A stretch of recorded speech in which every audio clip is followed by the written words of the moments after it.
அனைத்து நல்லுள்ளங்களுக்கும் என் அன்பான வணக்கங்கள். நான் உயர்கணித தேவசார ஜோதிடர் என் ஜெயக்குமார். இந்த 12 ராசிகளின் வரிசையில் மகர ராசிக்கு இந்த சனீஸ்வரனுடைய தாக்கம் எப்படி இருக்க போகுது அப்படின்னு சொல்லி தான் பார்க்குறோம்.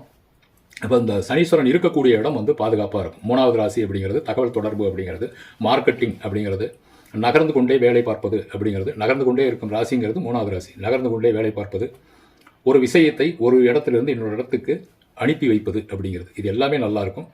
உங்களுடைய தைரியம் அப்படிங்கிறது நல்லாவே இருக்கும். ஆனால் அவர் பார்க்கக்கூடிய இடமாகி 5வது ராசி அப்படிங்கிறது பாதிக்கப்படும். எப்படி பாதிக்கப்படும் அப்படின்னாக்கா, உயர்கல்வி படிச்சுட்டு இருக்கிறவங்க, அதாவது ஃபஸ்ட்டு டிகிரி படிக்கக்கூடியவங்களுக்கு கொஞ்சம் பிரச்சனையான நேரம் இது. ஞாபக மறதி ஏற்படும், ஒரு சரியான காலேஜ் அமையாமல் இருக்கும், பணத்திற்கு ஏதாவது சிக்கல்கள் ஏற்படும். அடுத்தது சொந்தக்காரங்கள் இடத்துல சின்ன சின்ன பிரச்சனைகளை உண்டு பண்ணும்.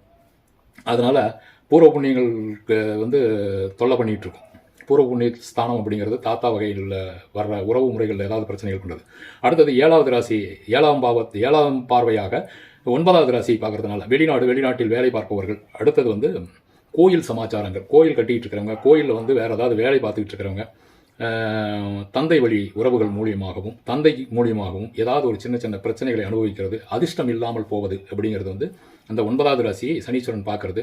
உயர்கல்வியில் 2வது கல்வி, அதாவது செகண்ட் டிகிரி படிச்சுட்டு இருக்கிறவங்களுக்கும் கொஞ்சம் பிரச்சனைக்கு தரக்கூடிய இடமாக அந்த இடம் இருக்குது 9வது ராசி அப்படிங்கிறது. அடுத்தது 10ஆம் பார்வையாக 12வது ராசியை பார்க்கும்போது உங்களுக்கு 12வது ராசி அப்படிங்கிறது சுபவிரய ஸ்தானம் அப்படின்னு சொல்லுது. தேவையில்லாத செலவுகள் அதிகமாகும்.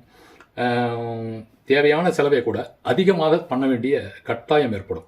உறக்கம் சரியாக இருக்காது. கால் பாதங்களில் கொஞ்சம் பிரச்சனைகள் ஏற்படுத்தக்கூடிய வேலை இந்த சனீஸ்வரனுடைய பார்வையினால் ஏற்படக்கூடிய வேலை இது.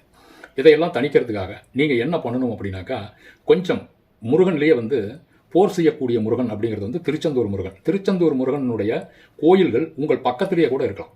அதாவது அதனுடைய ஸ்வரூபமாக இங்கே அமைக்கப்பட்டிருக்கும் கோயில், அந்த கோயிலில் போயிட்டு, இல்லை முருகனை அந்த திருச்செந்தூர் முருகனுடைய படத்தை வாங்கி உங்கள் வீட்டில் வச்சுக்கிட்டு ஒரு செவ்வாய்க்கிழமை அன்னைக்கு சிகப்பு மலர்களால் அவர்களுக்கு மாலையோ இல்லை பூவோ போட்டு நல்லா ஒரு திருப்தியாக ஒரு 5 நிமிஷம் செவ்வாய்க்கிழமை முருகனை வழிபடுவதன் மூலம் உங்களுக்கு இந்த மாதிரி வரக்கூடிய தாக்கங்கள் எல்லாம் குறையும். செவ்வாய் உச்சமடையும் ராசி உங்களுடைய மகர ராசி. ஆகையினால் முருக வழிபாடு செய்தீர்களானால் இந்த பிரச்சனைகள் எல்லாம் தணிஞ்சு உங்களுடைய வாழ்க்கை சுபிச்சமாக அருமையாக போகும். 6வது மாதத்துக்கு மேலே உங்கள் லைஃபே டர்ன் ஆக போகுது.